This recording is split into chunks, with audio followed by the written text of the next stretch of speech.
Hello friends, welcome to our channel. तो आज हम बात करते हैं क्लास 12 फिजिक्स चैप्टर नंबर 4 के पार्ट 2 इंट्रोडक्शन के बारे में। चलिए जल्दी से बात करते हैं। इसके पहले आप सब लाइक कमेंट सब्सक्राइब जरूर कर दीजिए, क्योंकि आपके एक सब्सक्राइब से मुझे बहुत मोटिवेशन मिलता है और आपके एक लाइक से मुझे बहुत हिम्मत मिलती है। फर्स्ट ऑफ ऑल हम बात करते हैं मैग्नेटिक फील्ड की। मैग्नेटिक फील्ड का हम चैप्टर पे चल रहे थे और हमने लगभग सॉल्व कर लिया था इसको, मतलब लगभग इंट्रोडक्शन पढ़ लिया था। आज बात करते हैं एक नए फॉर्मूले से, जो कि बायोट-सावर्ट लॉ का फॉर्मूला है। क्या है पहला फॉर्मूला?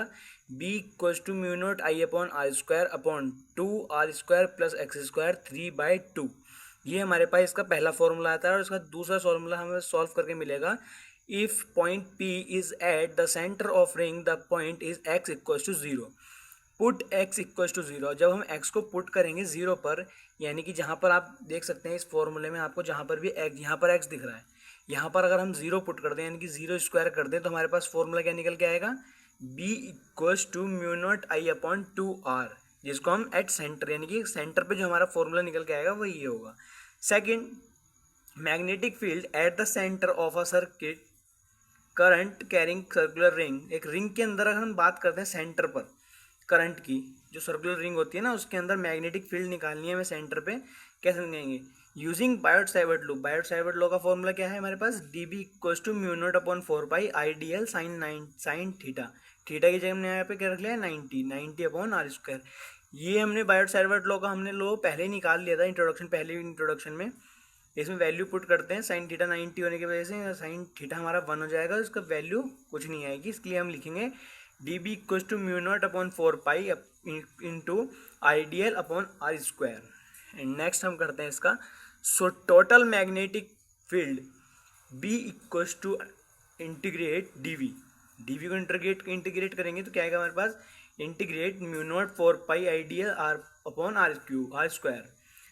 सारा बाहर आ जाएगा, बस हमारे पास अंदर क्या बचेगा? डीएल का क्या हमारे पास इंटीग्रेशन करके आएगा? 2 पाई आर को इधर कट करेंगे तो हमारे पास बी की वैल्यू क्या निकल जाएगी? Mu naught I upon 2r। यही हमारे पास ऐसे पूरा सॉल्व करके आ रही है। ऐसा इक्वेशन अगर हमारे पास पूरा इसका ही इक्वेशन पूछता है तो हम इसको पूरे को सॉल्व कर देंगे। लेकिन अगर हमसे पूछता है कि पहले बायोट-सावर्ट लॉ का पहला वाला लॉ बताओ, उसके बाद दूसरा लॉ बताओ, तो हम पहले वाले फॉर्मूले से भी उसको सॉल्व कर सकते हैं। एंड नेक्स्ट हम बात करते हैं एम्पियर सर्किटल लॉ। एक लॉ है हमारा, इस बहुत इंपॉर्टेंट लॉ है हमारा इसके लिए। एम्पियर सर्किटल लॉ क्या कहता है? Law, the line integral of the magnetic field B vector around any closed path is equal to mu naught times the total current passing through the area enclosed by the path. अब देखिए, जिसने हमारे साथ ये electric charges and field वाला chapter हमारे साथ अच्छे से सॉल्व करा है, उसके लिए चैप्टर बहुत इजी हो जाएगा, बहुत आसान लगेगा उसको ये चैप्टर। क्यों? क्योंकि आपने गॉस लॉ पढ़ा होगा। उस गॉस लॉ के जैसा ही है हमारे पास एम्पियर सर्किटल लॉ। क्या है ये? B vector integrated closed integration B vector dot DL vector equals to mu not I, है ना, where mu naught is permeability of free space, I equals to total current, यानी कि total current का use होगा। उसमें भी हमारे पास टोटल चार्ज का यूज होता है, इसमें हमारे पास टोटल करंट का यूज होगा, है ना। एंड बात करते हैं next, application of Ampere circuital law. First law की एप्लीकेशन क्या है हमारे पास?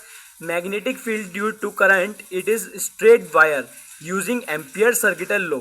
एम्पियर सर्किटल लॉ की वजह से क्या होगी हमारे पास इसको सॉल्व करने के बाद हमारे पास क्या वो आएगा? बी मैग्नेटिक फील्ड की value mu not I upon 2 pi R, है ना।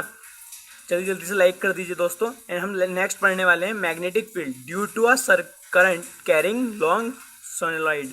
बहुत बच्चों के सिलेबस में सोलेनॉइड है, बहुत सौ के नहीं है, लेकिन सीबीएसई में तो ये पक्का है ना। सीबीएसई के थ्रू देखें तो ये बहुत पक्का है। और इसका हमारे पास निकल के आएगा म्यू नॉट एन आई। ये एन आई तब तक आएगा जब तक आप इसको सॉल्व नहीं करते। सॉल्व करना आपका होमवर्क है। कैसे होगा? जैसे हमने पिछली इक्वेशन सॉल्व करनी है, सेम उसी तरीके से सॉल्व होगा ये। भाई इसमें कैपिटल एन की जगह स्मॉल एन आ जाएगा सॉल्व करने के बाद। Thanks for watching guys. अगर आपको वीडियो अच्छी लगी, चैनल को लाइक कमेंट सब्सक्राइब जरूर करें। उसका आगे पार्ट देखने के लिए चैनल के साथ हमारे साथ जुड़े रहिए। Thanks guys.